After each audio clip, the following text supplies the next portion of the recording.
안녕하세요. 저는 송인호입니다. 오늘 서울시민광자를 통하여서 여러분들과 한양 도성에 대해서 공부하고 이야기를 나누고자 합니다. 제가 오늘 여러분들께 드릴 말씀은 한양 도성, 특별히 그 돌에 새겨져 있는 한양의 500년 역사라는 주제를 가지고 여러분들과 함께 이야기를 나누고자 합니다. 지금 보시는 장면은 서울의 항공지도가 바탕에 깔려져 있습니다.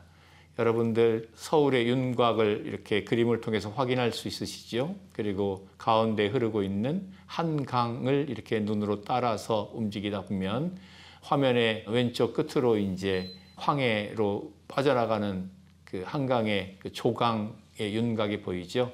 아무튼 서울이 중심에 한강이 있고 강의 북쪽과 강의 남쪽에 지금 보시는 그림처럼 거대 도시 서울의 윤곽이 그려져 있는데 그 위에 밝은 선으로 지도가 묘사되어져 있습니다. 한자로 써 있는 것을 작지만 좀 같이 보시면은 경조 오부 이렇게 써 있죠.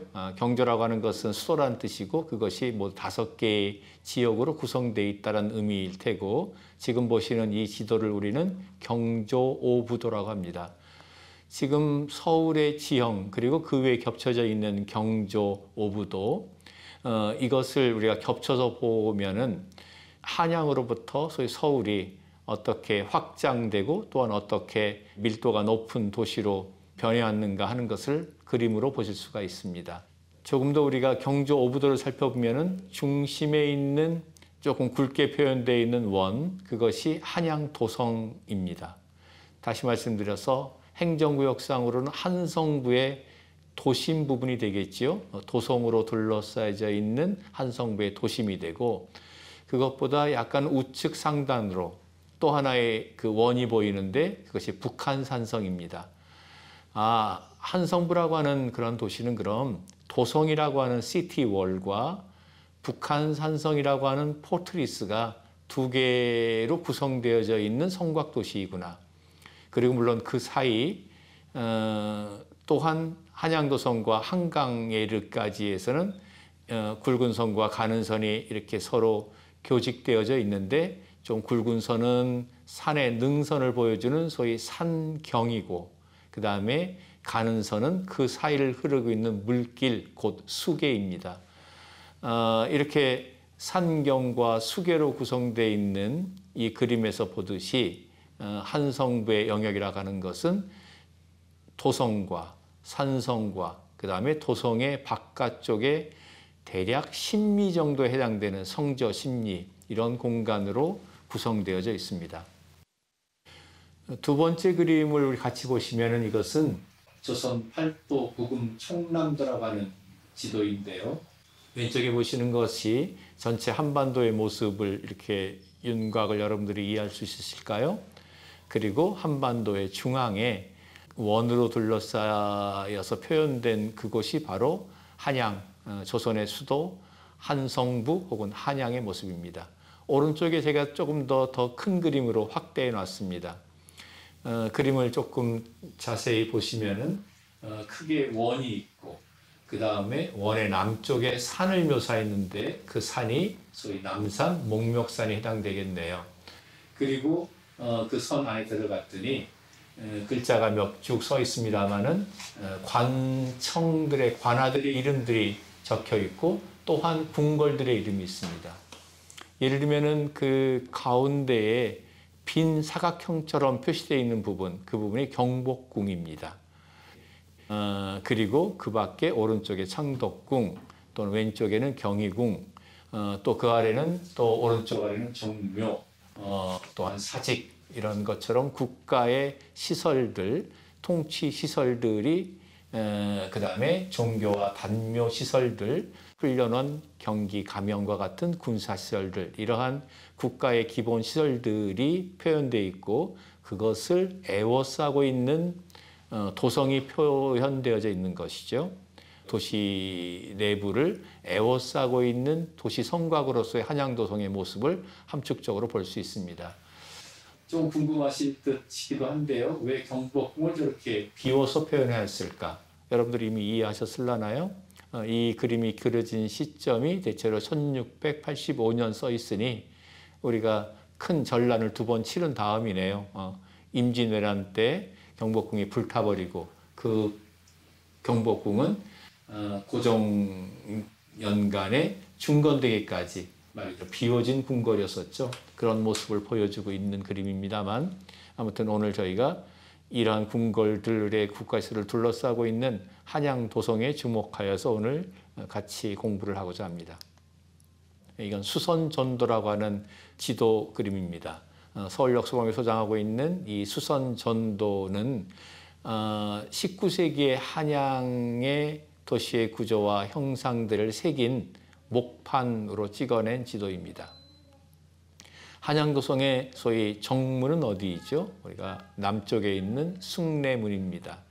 그 숭례문에서부터 북쪽으로 약간 비스듬하게 고물의 정자 모양으로 올라가서 종로와 만나게 되고 종로에서 동쪽으로 가게 되면은 소위 흥인문, 동대문에 이르게 되고 종각에서 왼쪽으로 가면은 황토현을 만나서 북쪽으로 올라가면 이제 경복궁을 만나게 되는 가장 기본적인 구조를 갖고 있지요.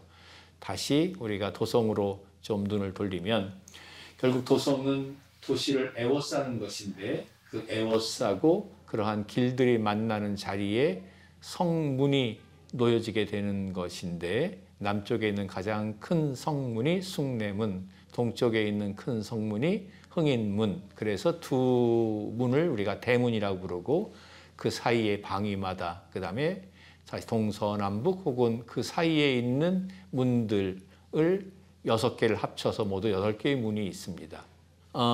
그런데 아까 말씀드린 중요한 2개의 대문과 궁궐의 정문을 잇는 길, 다시 말씀드려서 숭례문과 종루와 흥인문과 광화문과 그 다음에 도남문과 그리고 조선 후기에는 경희궁의 흥화문과 그런 것을 잇는 길의 좌우에는 시전 행랑이 조성되어져 있고 거기에는 여러 가지 관청이라든가 국가에서 경영하는 혹은 위탁하에서 상업을 하고 있는 시전들이 거기에 배치되어져 있는 것이죠. 그런 골격과 한양도성을 같이 이해할 필요가 있습니다. 종이 달려 있네요. 그죠? 네. 보신각 종입니다. 사실 우리가 종각역 거기에 보신각이 있잖아요. 지금 우리가 알고 있는 그 보신각은 나중에 새로 철근 콘크리트의 구조로 사실은 만든 일종의 리플리카와 같은 그런 보신각이죠. 위치도 사실 조금 이동한 상태입니다. 원래 그곳에 걸려 있었던 종은 또 오래되고 또 귀한 것이어서 더 이상 그것을 갖다가 타종하기에는 조심스러워서 그것을 보물로 지정하여서 지금 국립중앙박물관 경내로 옮겨서 보호각을 만들어서 보호하고 있습니다. 그 말씀을 드리는 까닭은 왼쪽의 지도에서 가장 중앙 부분에 보면은 거기에 2층으로 표시되어 있는 누각이 보입니다. 그 지점이 우리가 지금 현재 종각역인 자리인 그 자리인데 거기에 종루가 있었던 것이죠. 거기에 오른쪽에 보는 보신각, 소위 종이 달려져 있었던 것입니다. 한편 그 자리에서 아래 보는 것과 같은 커다란 주춧돌이 발굴되었었습니다. 쉽게 상상하기 어렵죠. 그런데 그때 이제 지하철 공사를 하는 과정에서 지금 종각역 부근이죠. 그 자리에서 지표면 아래에서 지금 오른쪽 아래에 있는 큰 주춧돌이 우리가 상상하는 것보다는 굉장히 큽니다. 그러한 주춧돌이 소위 발굴되었습니다. 다만 그것을 그 자리에 보존하지는 못하고 그것을 현재 서울 역사박물관 앞에 야외 전시장에 전시가 되어 있습니다. 우리가 상상을 해보면은 지금 아래에 있는 그 주춧돌과 그 위에 있는 종이 지금 왼쪽에 있는 지도에 그 중앙에 있는 그 종루에 거기에 종루를 받치고 있고 그 위에 매달려 있었다는 얘기를 제가 실물로서 그 증거로서 말씀을 드린 것입니다. 그럼 그곳에서 우리 어떤 일이 있었는가? 밤이 늦으면은 소위 종을 치게 됩니다. 그래서 소위 인정과 그 다음에 새벽이 되면 또 타루가 되면은 다시 종을 칩니다. 종을 치는 까닭은 그 소리로서 성문을 열고 닫기 위한 것입니다. 이렇듯 그 중앙에 있는 종루죠. 종루와 이 숭례문과 흥익문이 그 소리로 서로 연계되어서 도성의 문을 밤에는 닫고 새벽에는 열었던 것이죠. 다시 얘기해서 도시를 관리하는 그런 의미로서 이 도성의 역할이 주어졌던 것이죠.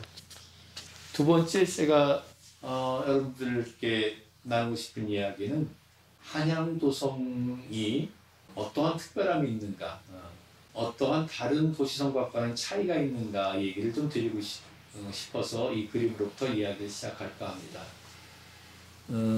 여러분들 머릿속에 도시성곽 했을 때 떠오르는 다른 나라의 도시성곽들이 무엇이 혹시 있으십니까? 베이징에 가면은 명대의 성곽들이 좀 남아 있습니다. 혹은 서안이라고 하는 시안에 가도 물론 시안은 더 오래된 고대 도시입니다만은 지금 보실 때는 거기에 명청대에 만들어진 그러한 도시성곽이 또 남아 있습니다. 난징에 가도 도시성곽이 또 남아 있고요. 일본에는 도시성곽 같은 건 없습니다. 일본은 기본적으로 도시성곽 대신에 쇼군들의 그 성이 있는 거죠. 캐슬이 있는 거죠. 조금 모양이 다르죠. 어쨌든 그런 도시성곽인데 중국의 경우에 어떻습니까? 평평한 되게 땅 위에 이렇게 전축으로 다시 말씀드려서 벽돌로 쌓아서 만든 그런 성곽입니다.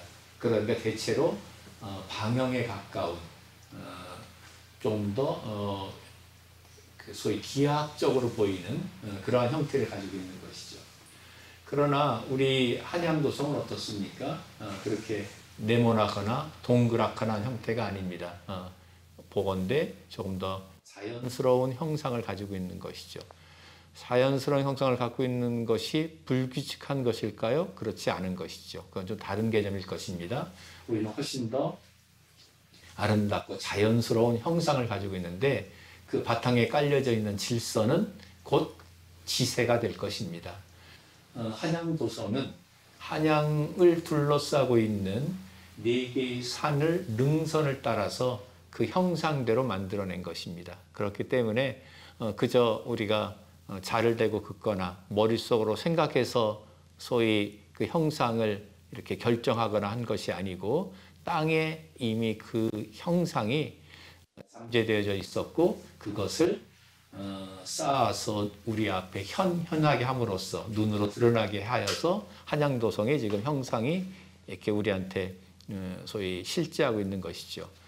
다시 좀 정리해 말씀드리면은 한양도성은 다른 어떤 동아시아의 도성이나 혹은 서양 문명의 도성과는 달리 더 적확하게 지형과 한 몸으로 축조된 도시성곽이다 라는 얘기를 조금 더 강조해서 말씀드립니다. 다음 그림을 보시면은 겸재정선의 그림입니다. 우리가 왼쪽의 그림을 부를 때 장안연우라고 제목을 붙이기도 하고 혹은 세신대 상춘이라는 이름으로 붙이기도 합니다만 왼쪽에 원경으로 그려져 있는 그림은 어느 산일까요? 잘 보시면은 2개의 봉우리로 되어져 있고 오른쪽 봉우리, 즉 서쪽 봉우리의 위에 소나무가 하나 그려져 있네요. 소위 우리가 남산 위에 저 소나무 할 때처럼 그 소나무일 텐데 그 산이 곧 남산 목멱산입니다. 그러면 그 목멱산이 이렇게 내려와 가지고 능선이 내려오다가 낮아진 자리에 보니까 문루가 보이는데 문이 보이는데 그 문이 어떤 문이죠? 남쪽에 있는 도성의 정문인 소위 숭례문이 되겠습니다. 그리고 다시 이제 능선을 따라 올라가면 오른쪽으로 올라가면은 이제 인왕산의 능선을 올라가서 화자가 바라보고 있는 쪽이 인왕산의 어디 그 창의문에 가까워지는 정도 그쪽에 능선에서 바라보는 것이죠. 다시 얘기해서 우리가 인왕과 백악이 이렇게 있는 정도의 위치에서 우리 왼쪽으로는 보이지 않는 쪽에 백악이 있고 오른쪽으로 인왕이 있고 내려섰다가 목멱으로 보이는 즉 사산의 형상들이 보이는데 그 사산의 능선을 따라서 한양 도성이 축조되었습니다. 목멱과 인왕 사이에 보이는 저 산은 관악산을 그린 것이네요. 한강 너머에 있는 먼 산입니다. 한편 오른쪽에 보이는 그림은 목멱조돈이라고 하는 그림인데 한강의 서쪽 부분에서 양천 쪽에서 바라다 본 도성 안쪽의 모습인데 지금 보이는 산이 목멱조돈이니까 남산에 아침 해가 뜨고 있는 그런 풍경을 그렸으니 대체로 저 남산의 모습이고 목멱의 모습이고 그 능선에 기대어서 한양 도성의 외부에서 바라본 윤곽을 짐작할 수가 있습니다. 20세기에 찍어진 사진을 보면 우리는 조금 더 분명하게 느낄 수 있겠네요. 이 사진은 조지 로스라고 하는 분이 찍은 사진인데 1903년에 이 서울에 대한 귀한 사진을 좀 남겼습니다. 이 사진은 대체로 남산을 이렇게 올라가는 즈음 어디 대체로 한 지금으로 치면은 힐튼 호텔 정도나 조금 그 언저리 될까요? 그쯤에서부터 그 위에서 북쪽을 바라본 사진입니다. 즉, 저 멀리 보이는 산이 인왕산이죠. 지금 우리 앞에서 시작한 이 한양 도성의 성곽이 능선을 따라서 구불구불 흘러가다가 오른쪽으로 약간 휘어지는 자리에 숭례문이 있고 다시 도시로 보여지는 사이를 지나서 올라가다가 저 멀리 보이는 인왕의 능선으로 올라가서 다시 아까 말씀드린 사산을 다시 해서 인왕, 그 다음에 있는 백악, 그 다음에 타락이라고 하는 낙산, 그리고 다시 목멱에 이르기까지 그 기간을 산의 능선을 따라서 축조된 것입니다. 이 사진도 아름답고 특별하지요. 이 사진은 헤르만 샌더라고 하는 사람이 찍은 사진입니다. 이 사진은 1906년, 7년경의 모습인데 해화문이에요. 해화동 소위 로타리에서 이렇게 봉문동 쪽으로 넘어가는 그 고개일 텐데 실제로 지금은 뭐 성곽, 성벽이 끊어져 있지요. 끊어져 있고 그 길의 북쪽 편에 해화문이라고 하는 현판이 붙어 있는 편액을 갖고 있는 문이 새롭게 지어져 있습니다. 원래는 그 길의 중앙쯤에 이 해화문이 있었을 텐데 거기에 길이 나면서 그것을 북쪽으로 나중에 북쪽으로 그것을 중건한 것이죠. 위치를 옮기고 형상이 좀 바뀌었습니다만 지금 보는 것처럼 이렇게 아름답고 그다음에 땅과 이렇게 잘 이렇게 어우러져서 한 몸을 이루고 있는 그러한 모습입니다. 물론 이건 해화문의 바깥쪽에서 안쪽으로 지금 들어오면서 찍은 사진입니다. 그리고 보면은 제가 아까 말씀드린 것처럼 한양도성이 지형과 한 몸을 이루고 있다고 그랬는데 그 한 몸이 일단은 내사산의 사산의 능선을 따라서 이렇게 형상이 되었을 뿐만 아니라 그다음에 그것의 높낮이에 따라서 이것이 또한 한 몸을 이루고 있다는 얘기를 조금 더 드리고 싶어요. 지금 보시는 것처럼 해화문이 이렇게 같은 이 평면상에 있지 않고 안쪽으로 당연하게 조금 들어가 있게 되는 거죠. 좌우로 이렇게 성곽이 나올 수밖에 없는 거는 여러분이 상상하면은 고개라고 하는 지형적인 상황 때문에 그런 형상이 만들어지겠죠. 다시 말씀드려서 수직적으로도 이렇게 고개 내려왔다가 올라가는 형상일 테고 평면적으로도 안쪽으로 이렇게 좀 만곡되어 있는 그러한 형상으로 만들어진 것입니다. 조금 더 그러면 시선을 우리가 밖으로 돌려서 한양도성 전체를 한번 조감해 볼까요? 여기 보시면은 하얗게 좀 칠해져 있는 부분이 지리 정보가 부족해서 채우지 못한 지도예요. 그럼 어디냐면 거기가 위쪽으로는 그 청와대 쪽이고 그 아래쪽으로는 이제 경복궁 옛날에 군부대도 있었지 않습니까? 그런 지역입니다. 다시 네모나게 하얗게 되어 있는 부분이 대체로 경복궁과 그 뒤에 있는 청와대 영역으로 보면은 그 위로 올라가서 제가 1번이라고 동그라미 쳐놓은 부분 그 언저리가 이제 백악이 되겠지요. 그러니까 북쪽에 있는 백악이 될 것이고 2번이라고 표시되어 있는 부분에 있는 정도가 인왕이 되겠군요. 그러면은 지금 3번이라고 표시되어 있는 것보다 조금 위쪽에 능선이 낮은 능선이 보이는데 그 자리가 낙산 혹은 타락이라고 부르는 산일 테고 그러면 이제 자연스럽게 목멱의 위치는 여러분들이 쉽게 찾을 수 있겠죠. 그 1번의 반대쪽 남쪽이 되겠죠. 그렇게 사산으로 둘러싸이는 모습이 지형의 모습으로서 한눈에 볼 수 있고 더하여서 제가 거기다가 1, 2, 3, 4라고 표시해 놨는데 1번과 2번은 곡성이 있는 자리입니다. 그런 곡성이라는 것은 무엇이냐면은 왜 이렇게 산이 가다가 약간 그 곳처럼 조금 돌출되어 있는 부분, 그러니까 지정학적으로 굉장히 중요한 위치인 것이죠. 예를 들면 2번이라고 하는 곳에 있는 것이 인왕곡선인데, 인왕곡성에서 보면은 북쪽으로 보면은 지금 소위 얘기하는 의주로 다시 중국으로 이어지는 그 길, 이 한눈에 보이고 남쪽 길도 보이는 거죠. 그래서 그런 자리, 그 다음에 1번에 있는 백악곡성에 서서 보면은 북한 산성의 전체 모습들이 한눈에 보여지는 그러한 소위 요충 지점입니다. 그곳을 곡성으로 이렇게 만들어서 돌출된 성곽으로 만들어서 주변을 이렇게 관찰 또는 방어하기에 좋은 시설을 두었던 거죠. 한편 3번 자리는 소위 흥인문 자리인데요. 소위 동대문에 가보면 어떻습니까? 그 자리는 조금 지형적으로 낮은 자리여서 낮은 곳은 사실은 조금 더 방어하기에는 혹은 관리하기는 좀 어려운 곳이기도 하잖아요. 그래서 흥인문의 바깥쪽으로는 둥그렇게 이렇게 옹성이 설치되어져 있죠. 또한 흥인문의 아래쪽으로는 지금은 사실은 거의 그 흔적을 찾아보기가 어렵습니다만은 실제로 6개의 치성이 있었습니다. 치성은 무엇인가요? 성곽에서 바깥쪽으로 마치 옹성과도 같이 조금 돌출되어서 성곽의 방어 능력을 좀 높이기 위한 것이었습니다. 영조 때에 치성을 더 시설하게 됩니다. 어쨌든 한양도성이 이렇게 지세에 따라서 그 형상이 결정되었고, 그 다음에 지형의 어떤 이점들이나 그런 상황들을 잘 활용하여서 곡성을 쌓거나 혹은 또 지형적으로 약한 부분은 보하는 방식으로 옹성과 칠을 쌓아서 전체의 형상을 만들었던 것입니다. 지금 보시는 그림은 아마 처음 보실지도 모르겠는데요. 치성을 그린 그림이에요. 김홍도의 그림이에요. 제가 파리에 있는 김해박물관에 소장되어 있는 그림인데요.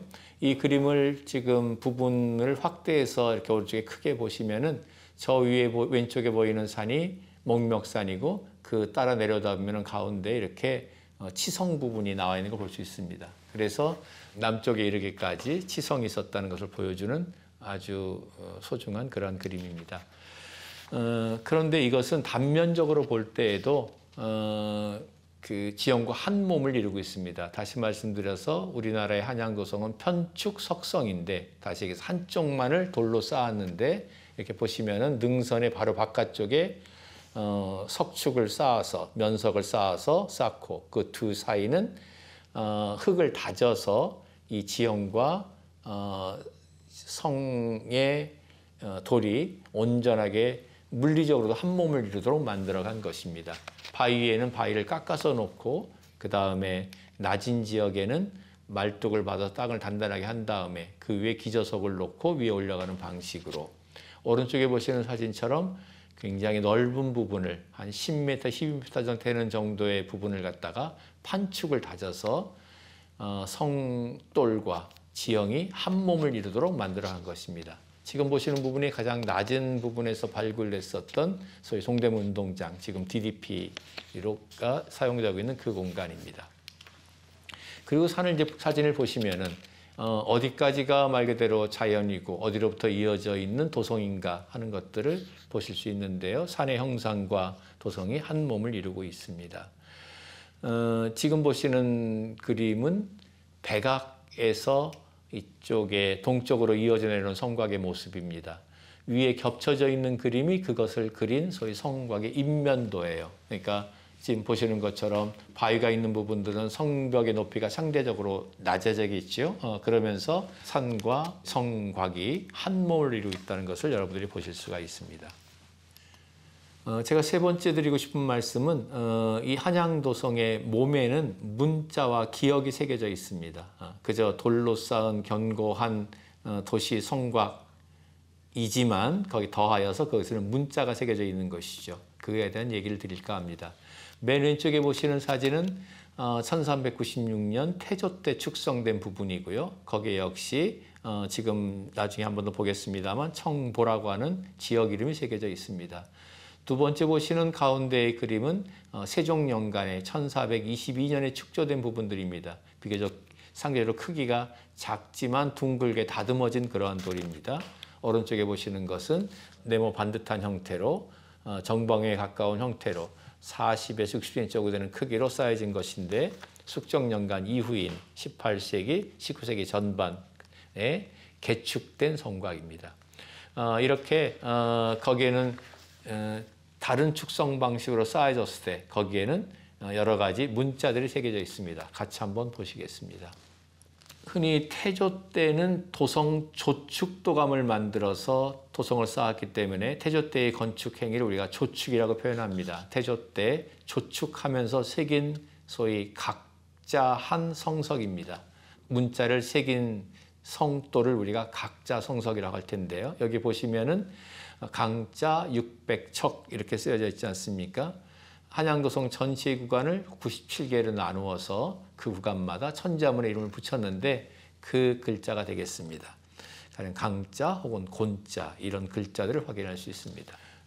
천자문은 우리가 아는 것처럼 천지현황 그렇게 쭉 나가는 구절이죠. 그래서 97번째가 조자에 해당되는데 근조할 때 조자죠. 그렇게까지 97개의 구간이 새겨져 있습니다. 이것은 우리가 강의 끝나고 같이 현장을 나갈 텐데 한 번 더 그 현장에서 같이 보도록 하지요. 여러 가지 글자들 중에서 역시 천자문의 각자 성석들이 지금 많이 발견되어져 있습니다.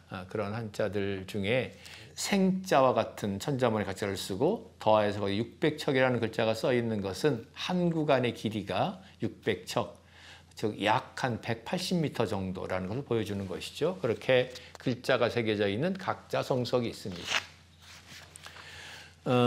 그리고 세종 시기에 다시 한번 성을 쌓게 되는데요. 그때도 새겨진 게 있습니다만 조축 시기에 다시 말씀드려서 평지에는 토성으로 쌓았던 것을 다시 석성으로 고쳐 쌓는 과정 속에서 그것을 쌓았었던 군현민 사람들의 지역들이 쓰여집니다. 이 군현명 각자의 경우에는 청보라고 하는 도시가 새겨져 있기도 하고 아래 보면 목천이라는 도시가 있기도 하고 영동 등등의 도시가 새겨져 있습니다.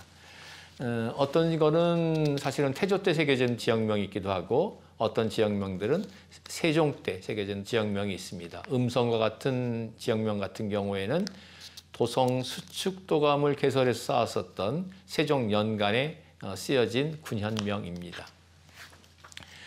예를 들면 목천으로 써 있네요. 목천시라고 되어 있으니까 목천 사람들이 와서 성을 쌓았는데 그들이 쌓기 시작한 시작점이란 뜻이겠지요. 그런 명들이 새겨져 있어서 우리 한양도성을 따라 걷다 보면은 이것이 태조 때 새겼구나 혹은 세종 때 새겼구나 여기는 대체로 백악으로부터 가늠했을 때 몇 번째 구간이 되는구나 그 다음에 이것을 쌓았던 소위 그 당시에 백성들은 어느 군에서 온 사람들이구나 하는 것들을 확인할 수 있습니다. 한편 18세기에 대규모로 개축이 이루어졌다고 말씀을 드렸는데 숙정연간으로부터 시작해서 영조, 정조, 순조 이르기까지 사실 고종 때까지도 개축은 이루어집니다만 그때는 그러한 성곽의 관리가 삼군역이라고 하는 군사 조직에 의해서 이루어졌었습니다. 그랬을 때 소위 훈련도감, 어영청, 금유영이라고 하는 서울에 주둔했었던 한양에 주둔했었던 삼군영이 도성의 관리를 맡았는데요. 그들에 의해서 개축된 내용이 역시 돌에 새겨져 있습니다. 그러한 내용들 여러분들이 보시다 보면 돈림으로부터 숙정문까지 그 다음에 숙정문으로부터 광희문까지 광희문으로부터 돈림문까지 이렇게 원을 세 개로 나누어서 세 개의 군영이 이것을 맡아서 진행을 했습니다. 그리고 거기에는 지금 보는 것과 같은 돌들이 새겨져 있는데 가령 금이용에서 새긴 글자들입니다. 그러면 그것을 감독한 사람, 일을 수행했던 사람, 예를 들면 여기에 변수라고 하는 사람은 석공을 얘기합니다만 아니톨이라고 하는 사람인데 그 사람이 이것을 쌓는 일을 맡았다. 그것을 감독한 사람은 누구다 하는 내용들이 거기에 쓰여져 있는 것입니다. 혹은 연도와 함께 쓰여져 있는데 앞의 경우에는 채성의 바깥면에 새기기도 하고 혹은 채성의 상부인 여장의 안쪽에 새기기도 합니다. 그렇게 그 당시에 그것을 누가 언제 어떻게 이것을 개축했다고 하는 것이 문자로서 새겨져 있어서 말 그대로 한양도성은 돌에 새겨진 역사인 셈입니다. 14세기 즉 태조 때에 쌓은 성들은 기본적으로 자연적인 돌의 형태를 그대로 활용해 가면서 쌓은 성곽들입니다. 주로 백악 부분에 좀 있고요. 이제 목묘 남산 부분에 아직 남아 있습니다.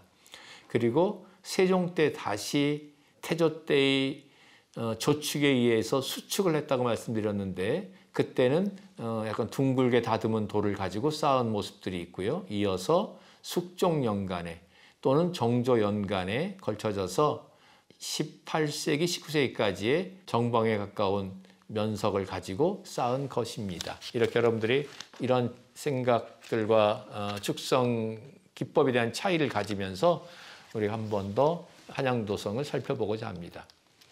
그래서 이 강의에 대한 좀 정보를 기반으로 저와 함께 한양도성을 좀 걸으면서 현장에서 좀 공부를 하면 어떨까 생각이 듭니다. 세 군데를 갈 생각입니다. 첫 번째는 숭례문, 다시 얘기해서 한양도성의 남쪽 대문을 저희가 갈 생각이고요. 그다음에 두 번째로는 백악 구간인데요. 백악에서 능선이 내려와서 와룡공원이라고 하는 지점에 있는 한양도성을 둘러볼 생각입니다. 97개의 구간 중에서 지금 측자에 해당되는 구간인데요. 저희가 함께 가서 여러 축조 기법을 살펴보도록 하겠습니다. 세 번째 마지막의 구간은 남산의 소위 회현 구간이라고 하는 데인데요. 목묘 구간에서 이렇게 숭례문으로 내려오는 자리에 한양도성 유적박물관이 조성되어 있습니다. 그 자리를 찾아서 우리가 지형과 함께 한양도성이 조성된 그 모습들을 같이 보고 그 몸에 새겨진 역사 층위들을 함께 살펴보도록 하겠습니다.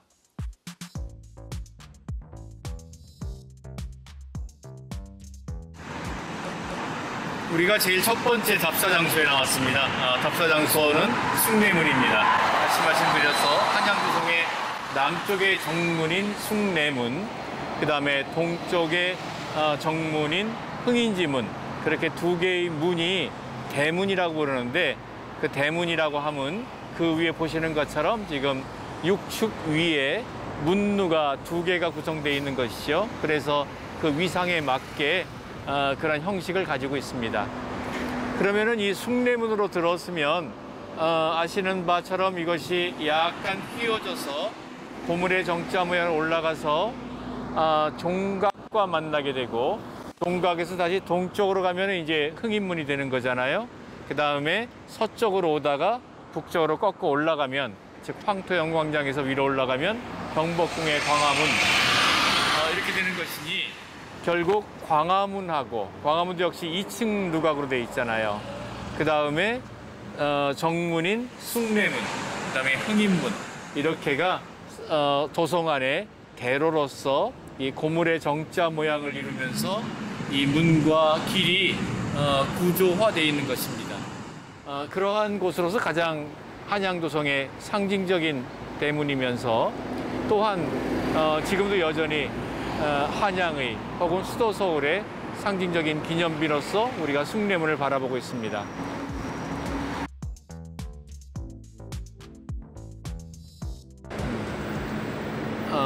숭례문을 보시면 몸체 부분에 채성이 있고 그 위에 물루가 있습니다. 채성은 한양도성에서 이렇게 쭉 이어져 온 소위 성벽이잖아요. 거기에 통행을 위해서 이 홍해로 문을 만들었습니다. 그 폭은 16척 정도가 됩니다. 이것은 우리 지금 미터법으로 환산하면 대체로 5m 정도가 되는데요. 도성 안의 길들은 크게 세 종류의 길을 갖고 있는데 경국대전에 명시된 바 대로, 중로, 소로가 있는데 그중에서 중로의 폭이 16척으로 규정되어 있습니다.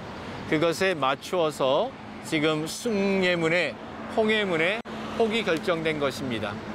왕이 이 성 밖으로 거둥할 때 왕이 타고 있는 대여가 여기를 지나가야 될 텐데 그러한 크기들과 합당하게 이 폭이 결정된 것입니다.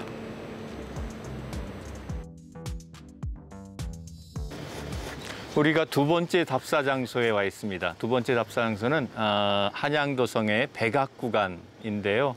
와룡공원에서 가까운 곳입니다. 여기 지도 보시는 것처럼 저희 현위치 표시되어 있는 백악구간에서 우리가 숙정문을 향해서 조금 같이 걸으면서 한양도성의 몸에 새겨진 어떤 역사의 층위들, 그다음에 이 한양도성이 지형과 함께 이루고 있는 그 형상과 구법 이런 것들을 같이 살펴보도록 하겠습니다. 함께 가실까요?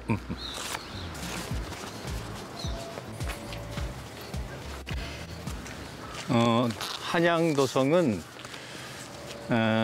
1396년에 처음 조축되었죠. 그 다음에 1422년에 다시 한번 수축되었습니다. 그리고 18세기에 숙종 이후에 전면적으로 또한 개축되었습니다. 그 조축과 수축과 그 다음에 개축의 시기에 따라서 면석이 이렇게 쌓이는 방식, 돌의 크기 이런 것들의 차이가 있는 것이죠. 저희가 보시면은 이런 구간 같으면 사실은 돌이 굉장히 크지 않습니까? 면석이 대략 60cm 곱하기 60cm에 가까운 혹은 그 이상의 크기를 갖고 있습니다. 이렇게 면석이 이렇게 서 있는 각도도 거의 90도에 가깝게 조금 이렇게 잘 이렇게 세로 방향으로 서 있는 걸 볼 수 있는 거죠. 소위 면석의 어떤 자중에 의해서 이 성벽이 지탱되고 있는 모습을 볼 수 있는데요. 여러분들이 보시면은 사실은 이런 돌 같으면은 조금 다른 형상의 돌이 섞여 있네요. 이 돌들은 아까 말씀드린 수축기간, 즉 세종 연간에 쌓았었던 그 돌입니다. 아마 그 이후에 다시 개축되는 과정 속에서 18세기에 새롭게 다듬어져서 세워졌던 돌 사이에 이 돌이 끼워져서 이용된 것이겠지요. 한편 조금 이쪽에 보면 돌 모양은 조금씩 달라지고 있죠. 규모가 조금 작아지기도 하고 그다음에 각도가 조금 달라지기도 하는데 이러한 모습들이 어떤 부분들은 세종 때의 돌이고 어떤 것은 숙종연간 혹은 어떤 것은 영조, 정조연간 그다음에 18세기, 19세기의 순조연간 이르기까지 그 시대 때에 따라서 소위 조축, 수축, 개축된 시기에 따라서 그 돌의 크기와 축성 기법이 다르다는 것을 알 수 있습니다. 이렇듯 한양도성의 몸에는 각 시대의 층위가 새겨져 있습니다.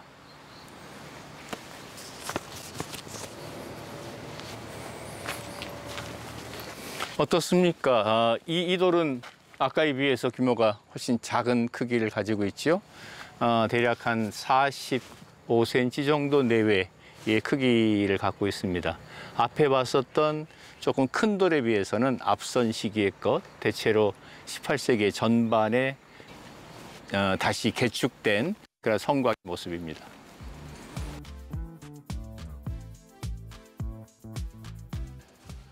보시는 것처럼 약간 정방에 가까운 돌로부터 그 다음에 약간 둥글게 다듬은 또 돌 모습이 보이고 또 조금 크게가 좀 더 크게 다듬어진 면석의 모습 뭐 이러한 모습들이 계속 그 반복되고 있는 모습을 볼 수 있습니다. 아마도 이 지역은 세종대 1422년에 전면적으로 한양도성을 석축으로 다시 수축한 이후에 부분적으로 무너져 내린 부분들을 18세기에 각각 이 소위 개축한 그러한 형상들을 보여주고 있죠. 그래서 이 구간 속에서 우리는 어느 부분들은 세종 때의 돌이, 어느 부분은 18세기의 어떤 돌들이 숙종연간 혹은 영조, 정조, 순조 이르기까지 그 연간의 돌들을 있는 것을 확인할 수가 있습니다.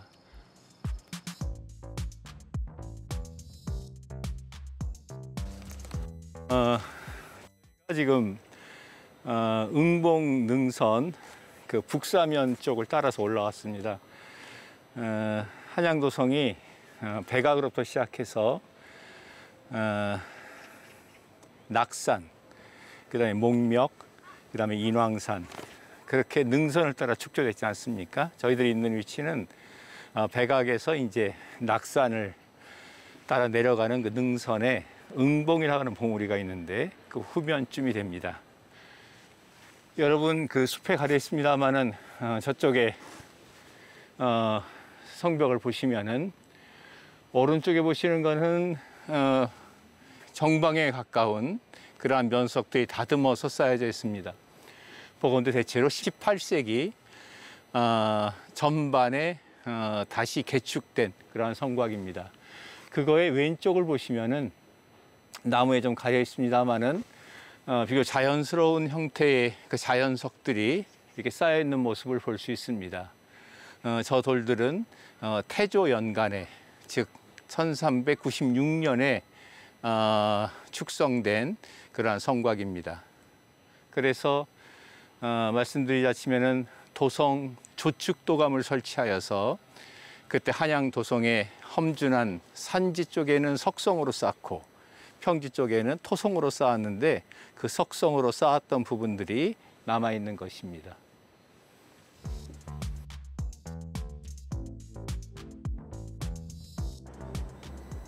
저희가 세 번째 답사 지역에 왔습니다. 세 번째 답사 구간은 저기 멀리 우리한테 익숙한 N타워가 보이잖아요. 소위 남산, 목멱산의 이 서쪽 봉우리의 정상에 세워진 것이잖아요. 그래서 한양도성은 저 목멱산의 정상으로부터 다시 이쪽으로 능선을 따라 내려오게 되는 것이고요.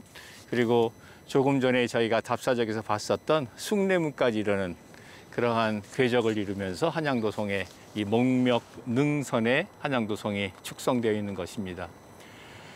앞서 강의를 통해서 한양도성이 모두 97개의 구간으로 나누어서 축성되었다는 말씀을 드렸잖아요. 우리가 하늘천, 따지, 가물현, 누루왕 해가지고 천자문을 쭉 따라서 외우다 보면은 60번째에 이르러서의 구간이 내자라고 하게 됩니다. 그래서 과진, 이내라고 하는 부분인데 과일은 역시 자두와 능금이 가장 좋지라고 하는 뜻을 담고 있다고 하는데요. 그 내자에 해당되는 구간이 끝나는 지점이 바로 이 지점입니다. 그러면 한번 계산을 해볼까요? 백악의 정상에서부터 시계 방향으로 백악의 능선을 내려오다가 낙산 능선을 지나서 흥인문, 그 다음에 광희문, 다시 이렇게 장춘당 쪽으로 해가지고선 쭉 올라와서 저기 보는 남산을 넘어서 이렇게 왔다고 말씀드렸잖아요. 60구간 정도를 왔다고 치면은 대개 한 구간이 600척이라고 말씀드렸잖아요. 그러면 180m 정도 되겠네요. 그거 곱하기 60 하면 얼마쯤 될까요? 대체로 그런 정도 되는 10km 남짓돼 보이는 정도의 백악으로부터 봤을 때 그 정도 되어 있는 위치에 있는 구간인데요. 한번 저랑 같이 이 돌에 무엇이 새겨 있나 볼까요? 앞서 우리가 공부했던 것처럼 성돌에는 여러 문자가 새겨져 있었습니다. 그 문자 중에 조금 전에 설명드렸었던 97개로 나누어졌었던 천자문의 각자가 새겨져 있어서 우리 그런 각자 성석을 천자문 각자 성석이라고 부르고 있지 않습니까? 근데 거기에서 저희가 잘 살펴보면 잘 보이진 않습니다만 열심히 보면 보입니다. 자, 제 손가락으로 볼까요? 여기 나무 목자가 보이네요. 그리고 밑에 이렇게 보여서 내자가 되겠습니다. 그리고 여기쯤 내려와서 지금 자자가 보입니다. 이렇게 해서 아들 자자까지 보여지네요. 그러니까 내자. 조금 전에 말씀드렸던 천자문에서 60번째 천자문인 내자가 새겨져 있고 그 옆에 다시 흐릿하게 보니 이렇게 여섯 육자네요. 그 아래 일백백자, 그리고 그 아래 척자가 써 있습니다. 다시 말씀드려서 내자 육백척이라고 쓰여 있는데 대체로 이 구간이 천자문 각자로 해서 60번째의 각자인 넷자가 마무리되는 구간이 되겠고, 대체로 여기로부터는 이제 저 아래 조금 이따가 저희들이랑 같이 살펴볼 그 구간은 채자 구간, 채소할 때 채자 구간이 됩니다. 61번째 구간이 되겠습니다.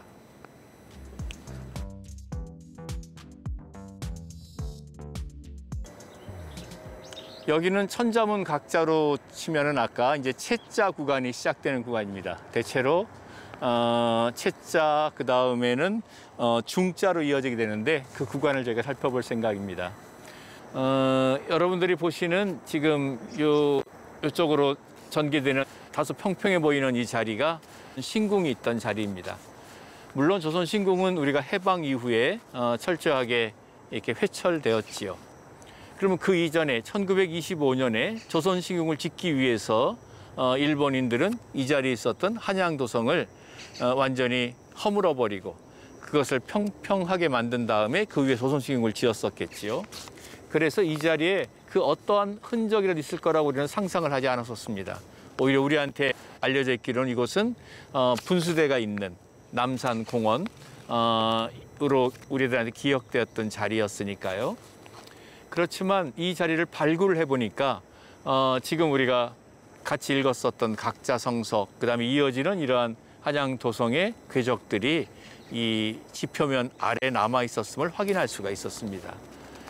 저희가 그것을 같이 보실 텐데요. 또한 더하여서 멀리 지금 요 보호각의 우측으로 보여지는 부분에서 조선 신궁의 배전, 다시 얘기해서 신체를 모셔놓는 신전이 있을 테고 그 앞에서 그것을 참배하는 배전이 있을 텐데 그 배전의 기단 부분도 발견되어서 이 자리는 말 그대로 조선왕조 500년을 통해서 지속되어 왔었던 역사와 그 다음에 지난 20세기에 우리가 겪었었던 그 식민의 어떤 어두운 역사, 그 다음에 해방 이후에 우리가 이것을 갖다가 공원으로 기억했던 그 역사들이 그러한 20세기의 어떤 변동의 역사들이 고스란히 이 몸에 새겨져 있는 그러한 역사적인 공간입니다.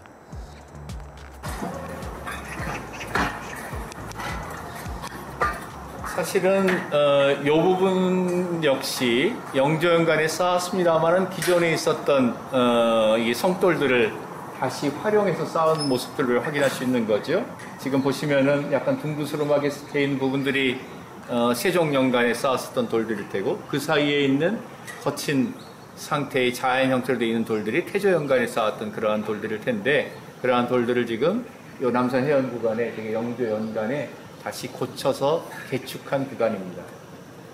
그리고 그 안에 지금 보시는 이렇게 둥글게 표시된 부분들은 소위 목주흔이라고 하는 부분들인데 여기에 무언가 목재 기둥이 박혔던 흔적이에요. 결국 이 송돌을 쌓는 데 의해서 밖에 비계틀이랄까 또는 어떤 물건을 이렇게 오르내리는 일종의 거중기와 같은 그러한 시설들이 놓여서 흔적들을 발굴 과정 속에서 확인할 수가 있었습니다.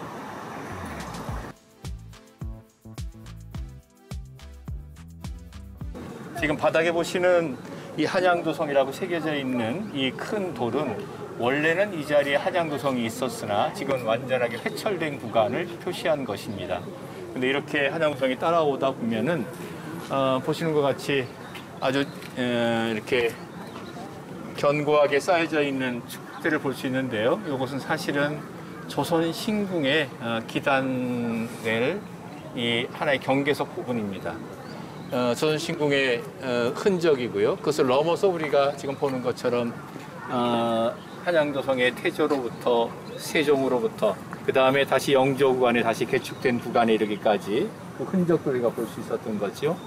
그래서 그 너머에는 우리가 봤던 것처럼 한양도성의 궤적의 바로 안쪽에는 1925년에 세워졌었던 조선 신궁의 배전, 그리고 다시 그 앞쪽에는 1970년대 서울 시민들이 가장 즐거워했었던 남산공원의 분수대와 같은 그러한 흔적들이, 그러한 기억들이 이 땅 위에 지금 켜켜이 쌓여져 있는 그러한 역사적인 공간입니다.